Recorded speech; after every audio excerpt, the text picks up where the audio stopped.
Hello, this is Grant Hughes of Grant Hughes Investigates on YouTube. Please hit that like button, share, and subscribe. This is a video in a series of videos that I'm putting out prior to the Delphi trial. These are all the videos that I made, not live streams, but videos that I made over the years regarding the Delphi case, starting all the way back on February 24th of 2017, where I made the first Flow of the Crime video. That's the one that Robert Ives, the prosecutor at the time, contacted me based on. Now, I'm going to be putting these out all in, big chunks of videos, and I put the date on the screen that indicates when the video was made. I was supposed to go to the trial that's coming up. I had my reservations and everything set up for the first time the trial was supposed to happen. But now I am not able to make it to the trial. Unfortunately, I feel bad because it's one that I've covered for 7 years and really want to be there, but I'm not able to be there. And not only that, the odds of getting in while you were there, getting in as a public member of the public, is very slim. There's only like 10 to 15 seats total available for all the people that are going to be waiting outside. All right, so we're going to be playing those right now, and I'm going to have the same intro on each video, so just prepare yourself. It's like a 2-hour video. You can move it around, skip it, do whatever you feel like doing, but these are all the videos over the years. So thank you all very much for watching, and let's get started right now. Hello, this is Grant Hughes. You may have seen the recent video I made where I used the railroad spike in one of Cheyenne's images. She's an individual who was apparently on the Mononhigh Bridge not too long after Abby and Libby were on the bridge, and the subsequent video of the so-called bridge guy or suspect in the case of Abby and Libby. I have no doubt in my mind at all that the person that Libby filmed is responsible for their deaths. Well, in that video that I created the other day, I determined a rough time frame of around 3 to 3:10 of the time that image was taken, even though we've seen a timestamp on it at 3:49. Apparently what she told Anthony Greeno was that she uploaded the image after she got back to the parking area, so she didn't upload it as she took the image, and it seems to line up with how the shadows are appearing. But what I thought we would do today is compare the shadows to the other two known Snapchat images to see if they are consistent with the way the shadows would be lined up. Okay, so look at here's the one with Abby in it that apparently was taken at around 2:07. You can see that the shadow is kind of at an angle this direction. Okay, it's not straight across like this. Well, you know what we could do here is we can actually make this bigger and make it as a representation of her. Okay, so let's take that and make it much larger. Let's just say that's her, and then let's render that. And look at that, see? Basically on this railroad tie here, and then the shadow goes off. But let's make that, let's put her right on the gap, just how she is in the image. Right there. And if it's exactly on the right time, I would think that the shadow should go, let's take a look at her image one more time. So her foot is on this railroad tie, her left back foot, and then her front right foot is on this one. So I'm putting her body center on the gap in between, and it looks like, based on that, the shadow should just barely hit that if I have everything exactly to scale and everything. So let's do the rendering here. And look at that, yep. This is this railroad tie, and it goes right in on the edge of that one. So I think that this right here proves that the image with Abby in it was taken around 2:07. Okay, and the other image, I looked at the full length of the bridge. It's consistent with that. So if you take a look at this one and you zoom in, this one would have been prior to that. If you zoom in, you can see that the shadow is on this side right here, not right on the edge here. So it's taken around the same time, and if you have to picture it being reversed with the image of Abby for the shadow. Okay, so I think that's consistent with it. I can't find anything to really compare it to, but to me it makes sense. That image was taken prior to the image with Abby in it, and those times are consistent. The shadow of the bridge guy is too hard to determine because of the low angle. Now I'll take a look at the video of it, because when you see a video you can see the shadow, and then we can determine if it's what angle that is. If it's just straight across, then wow, that would be 3 o'clock. But I think it's going to match. It's going to be slightly more south on the shadow than these images, because I think the bridge guy was there at about, I think 2:20-ish is about when he was on the southeast side of the bridge heading towards the girls. So it should be, the shadow in his case would be slightly more south than this. All right, so that's all I got for you on this update. So until next time, everybody, be safe out there.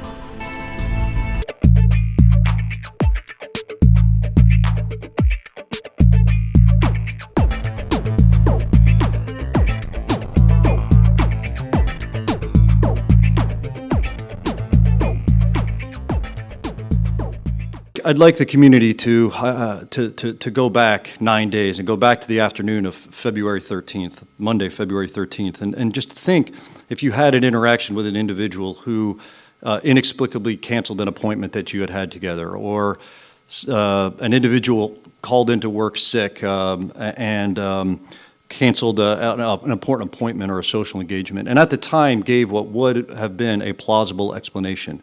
My cell phone broke, or I had a flat tire on my car. But in retrospect, that excuse no longer holds water. That may be important. Likely so are behavioral indicators that this individual may have exhibited since the afternoon of May 13th. Did this individual travel unexpectedly? Did they change their appearance? Did they shave their beard, cut their hair, change the color of their hair? The superintendent mentioned the clothes that this individual was wearing in the photo. Did they change the way they dress? Did their behavior change? Did their sleep pattern is different now? Did they start abusing drugs or alcohol whereas they would not have? Have they been anxious, nervous, irritable? Have they followed this case and what the media is putting out with a sense that is not normal? Have they had ongoing discussions regarding their whereabouts on that afternoon or thereafter? Please, if you have that information, call that into the tip line. We also believe this person is from Delphi, currently or has previously lived here, visits Delphi on a regular basis, or works here. We believe this person is currently between the age range of 18 and 40, but might appear younger than his true age.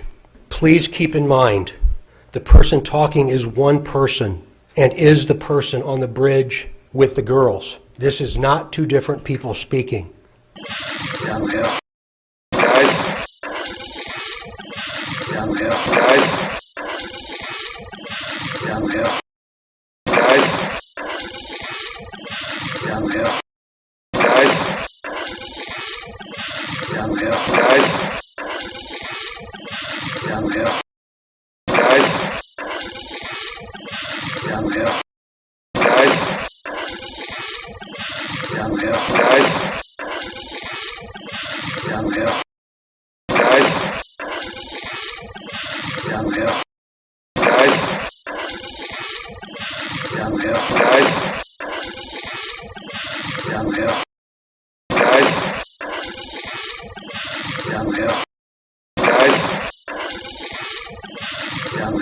Guys.